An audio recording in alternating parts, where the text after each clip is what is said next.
ప్రపంచంలో ఎక్కడో ఏ మూలో జరిగేదానికి మరొక మూలతో లింక్ ఉంటుంది అంటారు. అట్లాగే భారతదేశంలో ఎక్కడ ఏ ఇన్సిడెంట్ జరిగినా టెర్రరిజానికి సంబంధించి దాని మూలాలు హైదరాబాద్లో ఎక్కడో ఒక చోట ప్రత్యక్షమవుతూ ఉంటాయి. దానికి సంబంధించిన తాజా అంశం చూస్తే అంతర్జాతీయ ఉగ్రవాద సంస్థ ఐసిస్కి చెందిన ఉగ్రవాది రిజ్వాన్కి హైదరాబాద్లో షెల్టర్ ఇచ్చారు, సికింద్రాబాద్లో 6 నెలలు ఉన్నాడు అన్నటువంటిది తాజాగా వెల్లడైంది. ఇటీవల అరెస్ట్ చేసిన పోలీసులు విచారణలో సంచలన విషయాలు వెల్లడొచ్చినాయి. దేశంలో ఎక్కడ ఉగ్రవాదులు దాడి జరిగినా దానికి సంబంధించి ఈ మాట ప్రధానంగా కనబడుతుంది. హైదరాబాద్లో ఉగ్రవాద మూలాలకు సంబంధించి అంతర్జాతీయ ఉగ్రవాద సంస్థ ఐసిస్కి చెందిన ఉగ్రవాది రిజ్వాన్ అలీని ఢిల్లీ స్పెషల్ సెల్ పోలీసులు ఫరీదాబాద్ సరిహద్దులో ఎన్ఐఏ వాళ్ళు కలిసి అరెస్ట్ చేశారు.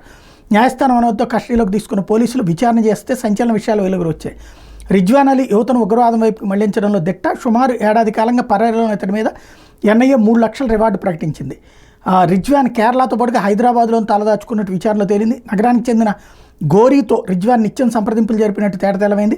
రాష్ట్ర నిఘా విభాగానికి ఈ విషయాన్ని వెల్లడించారు. ఈ విషయం తెలిసిన వెంటనే హైదరాబాద్ నుంచి ఒక ప్రత్యేక బృందం హుటాహుటిని ఢిల్లీ బయలుదేరి వెళ్ళింది. ఏంటి ఈ పరిస్థితులు అన్నటువంటిది ఇప్పుడన్నా చెక్ చేసుకోవాలి. ఎందుకంటే తీవ్రవాదానికి సంబంధించినటువంటి మూలాలు గతంలో హైదరాబాద్ ఫేస్ చేసింది.